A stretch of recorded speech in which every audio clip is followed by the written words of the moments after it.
Y terminamos con el intestino grueso. El intestino grueso es en forma de herradura. Mire, aquí termina el ileón.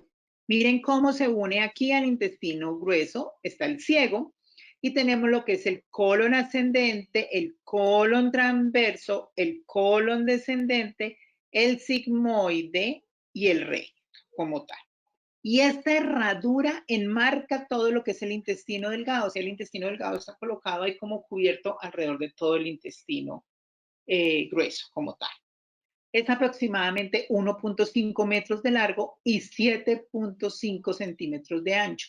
O sea, no es tan largo como el intestino delgado, pero es mucho más ancho. O sea, la luz que tiene este es mucho más grande que el tubo pequeño que es el intestino delgado. ¿Qué funciones tiene? Ya se terminó la digestión. Recuerden que la digestión se hizo y la absorción se hicieron arriba, en el yeyuno y en la parte del ilion. Entonces, aquí, ¿qué nos queda? Nos quedan agua, nos quedan las sales biliares que venían en esa bilis, como tal. Entonces, lo que hace es reabsorber agua, reabsorber sales biliares, empieza a compactar el contenido intestinal para hacer las heces. Cuando se empieza a absorber el agua, el contenido intestinal se empieza a formar en heces fecales como tal. Se producen allí una cosa que se llama los ácidos grasos de cadena corta a partir de la fibra que nosotros consumimos, y esos ácidos grasos de cadena corta son como el alimento para las células de este intestino.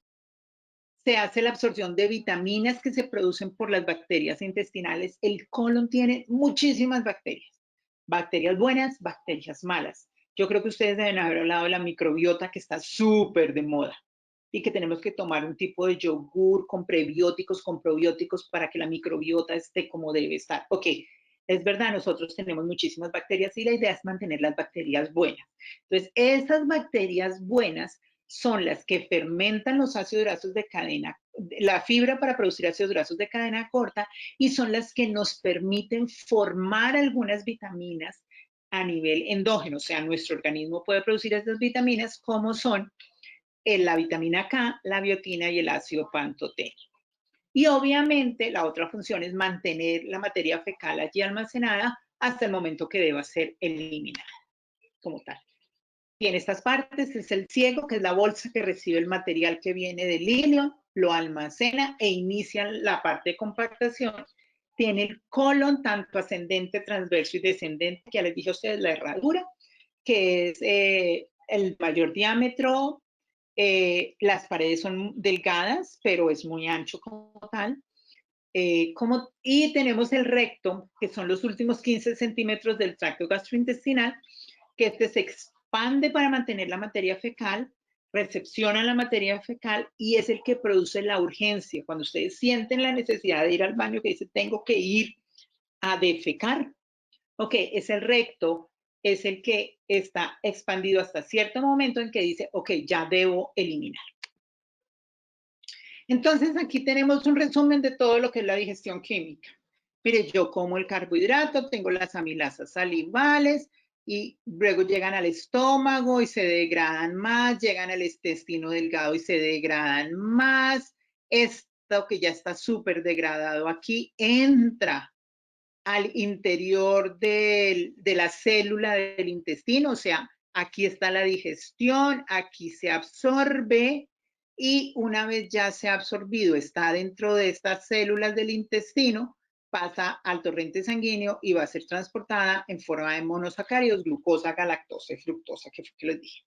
Lo mismo ocurre con los lípidos, pero miren que la digestión de los lípidos no ocurre en el estómago. En la boca les dije que ocurría algo, pero era en los niños, ya en los adultos no como tal, ocurre toda en el intestino como tal, entra también cada uno por diferentes mecanismos. Aquí no nos vamos a centrar en eso, no es importante que ustedes entiendan toda esta parte, sino que sepan en general cómo funciona. Entra al interior de la célula y después pasa al torrente sanguíneo para ser transportada. Ojo, la grasa no puede ser transportada libre como podría ser transportada una glucosa en la sangre, porque la grasa sigue siendo liposoluble, o sea, no puede ir en la sangre, que es agua. Entonces se crea como un compuesto, como como un carrito transportador, digamos, que se llama el kilomicrón, que es el que ustedes ven acá, y esos kilomicrones son los que llevan la grasa adentro y ellos por fuera tienen proteínas y todo que permiten que esté en ese medio acuoso. Y luego tenemos las proteínas que se empiezan a digerir en el estómago, al igual que los carbohidratos, se digieren la mayoría en el intestino, entran al interior de la célula intestinal y salen para ser transportados como aminoácidos. Los aminoácidos y los monosacáridos pueden ser transportados libremente en el torrente sanguíneo porque son hidrosolubles y recordemos entonces los lípidos son transportados por los kilomicrones. ¿En dónde se absorbe? Yo les dije a ustedes que la mayoría se absorbía en el intestino delgado. En el estómago se absorbe el alcohol. Es lo que se absorbe, lo único que se absorbe en el estómago. El resto de nutrientes, ninguno se absorbe en el estómago. En el intestino delgado se empiezan a absorber todas las vitaminas, se empieza a absorber los electrolitos, los aminoácidos, los carbohidratos, las grasas, las vitaminas. Miren que aquí está la vitamina B12, de la que yo les hablé a ustedes hace un rato. En el colon o el intestino grueso se absorben electrolitos, agua y algunas sales como tal, y después ya viene el recto. Entonces aquí es para que ustedes reforzarles un poco que la mayoría se absorbe en el intestino delgado. El alcohol se absorbe el 80% en el intestino delgado y el 20% en el estómago. Lo único, vuelvo y les digo, lo único que se absorbe en el estómago. Y una vez ya se ha absorbido, se van por torrente sanguíneo, por circulación linfática, hasta donde necesiten estar para hacer el metabolismo, que el metabolismo, como les dije a ustedes, es un conjunto de reacciones bioquímicas y procesos físico-químicos que ocurren dentro de la célula a donde llega ese nutriente. Digamos, yo me comí un pedazo de carne y ese aminoácido puede llegar al músculo que está en mi pierna. O sea, llega lejísimos, nada que ver donde yo me lo comí a donde llega. Llega a donde se necesite para cumplir las diferentes funciones como son crecer, reproducirse, mantener las estructuras y responder a los cambios o injurias que pueden recibir. Y entonces acá tenemos lo que es el anabolismo y el catabolismo que yo les hablé originalmente. Entonces, el catabolismo se da cuando el alimento se consume, los carbohidratos, proteínas y grasa, y todas esas reacciones que yo les mostré a ustedes en ese mapa tan grande, se degrada todo esto para que al final lo que me va a producir son los productos finales y me produce energía, porque yo les dije a ustedes que la finalidad de todo esto es producir energía y guardar cosas. Y el anabolismo es esas moléculas que yo tenía guardadas, que me sobraron luego de producir la energía, las tengo guardadas y las voy a, perdón, esta era el catabolismo y el anabolismo, es estas moléculas que van a producir algo más. Entonces yo tengo aminoácidos que consumí en mi dieta y me van a producir músculo. Entonces eso es, me forman las proteínas para formar el músculo. Ok, del catabolismo después tenemos la excreción. Dentro de nuestro día normal, nosotros tenemos algo que se llaman los momentos metabólicos. Son los momentos por medio de los cuales nosotros no todo el tiempo estamos comiendo alimentos. Entonces, el organismo sensa esos momentos entre que nosotros consumimos, está digiriendo, está absorbiendo y está utilizando. Y entonces los momentos metabólicos se llaman el absortivo, el postabsortivo, el ayuno precoz y el ayuno tardío. ¿Qué es esto? El absortivo son de 0 a 4 horas. Una vez yo consumo el alimento, estoy en estado absortivo de 0 a 4 horas. Recuerden que a nivel del intestino se puede demorar hasta 5 horas para estar este alimento, entonces se está absorbiendo todo eso. El posabsortivo llega hasta las 12 horas. Luego, si yo no como nada de alimentos, entro a una cosa que se llama el ayuno precoz y aquí empiezo a utilizar lo que yo tenía guardado. Y luego, si sigo sin comer, más de 16 días, pongamos las personas que pueden estar en cuidados intensivos y no los están alimentando, o una persona que le da por hacer una dieta de esas locas que no que está comiendo nada o le da una huelga de hambre, puede estar en un ayuno tardío. Entonces, en el estado absortivo, ¿qué pasa? Les voy a decir aquí rápido qué es lo que hace nuestro organismo. Nuestro organismo coge los alimentos de la dieta y pongamos en los carbohidratos esta glucosa que ya se digirió, se absorbió, se transporta por vía porta y va al hígado.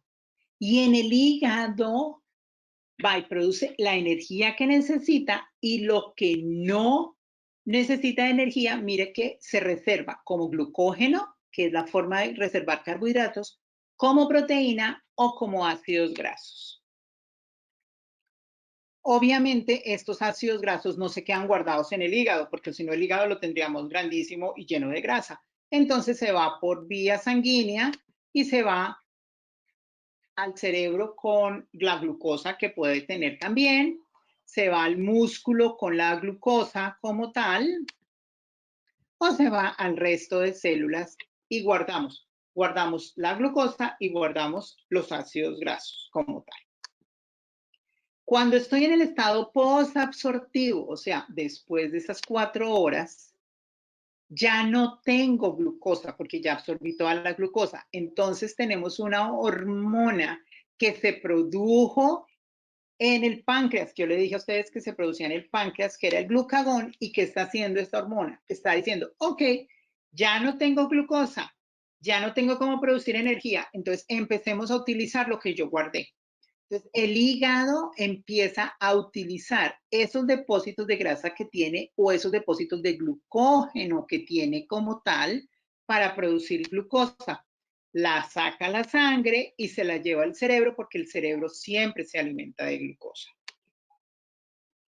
Y este tejido adiposo que tenía guardada grasa, por otras señales como tal, empieza a romper esas grasas que van por el torrente sanguíneo, van al hígado para producir energía a partir de ese hígado.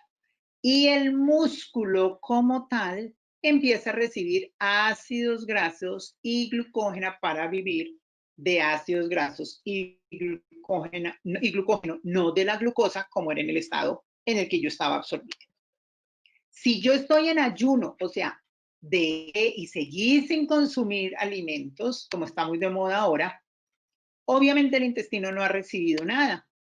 Entonces, en el hígado, el glucagón empieza a decir, ok, vamos a utilizar lo que tenemos, pero es que resulta que el glucógeno que yo almaceno no es para toda la vida, se me acaba. Entonces empiezo a utilizar otras vías para producir energía como tal. Entonces, ¿qué voy a utilizar? Voy a utilizar una vía que se llama la gluconeogénesis. ¿Qué es la gluconeogénesis? Quiere decir que los aminoácidos que yo tengo guardados en mi músculo los tengo que utilizar para producir glucosa. O sea, voy a destruir músculo para producir glucosa como tal. Y formo cuerpos cetónicos también. Y estos van al cerebro, porque el cerebro siempre necesita glucosa. Entonces, este cerebro coge esta glucosa a partir de esto que yo tengo acá como tal. El tejido adiposo me sigue dando grasa porque él tiene mucha grasa como tal, y esta grasa que me saco del tejido adiposo, el que me da cuerpos cetónicos para llevar al cerebro como tal. Y el músculo recibe cuerpos cetónicos y ácido graso, pero lo más importante que está pasando en este momento es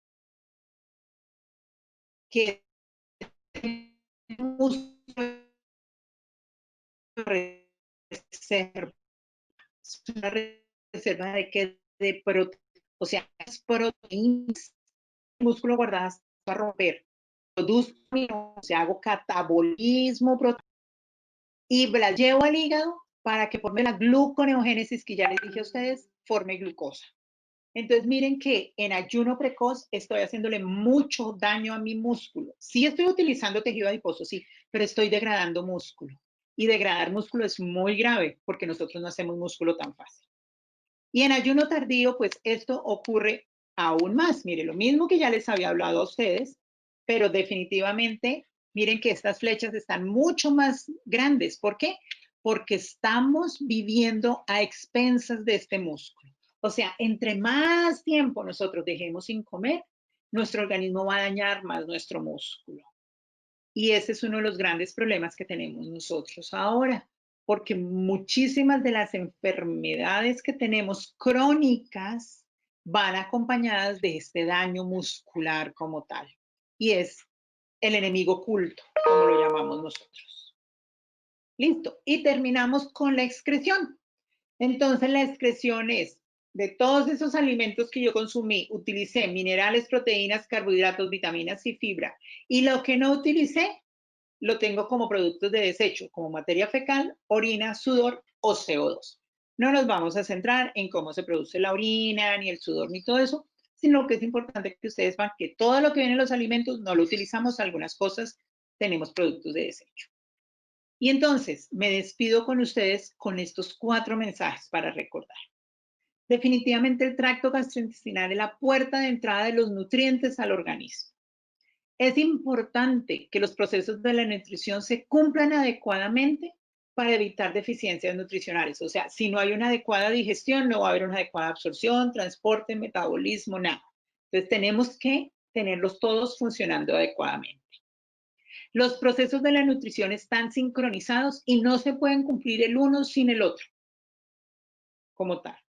Y no solo es importante los alimentos que consumimos, sino cómo los utiliza el organismo. Entonces debemos saber cómo es nuestra digestión, nuestra absorción, cómo es el transporte y sobre todo cómo es la utilización y cómo en etapas como los ayunos que están de moda le podemos estar haciendo daño a nuestro organismo.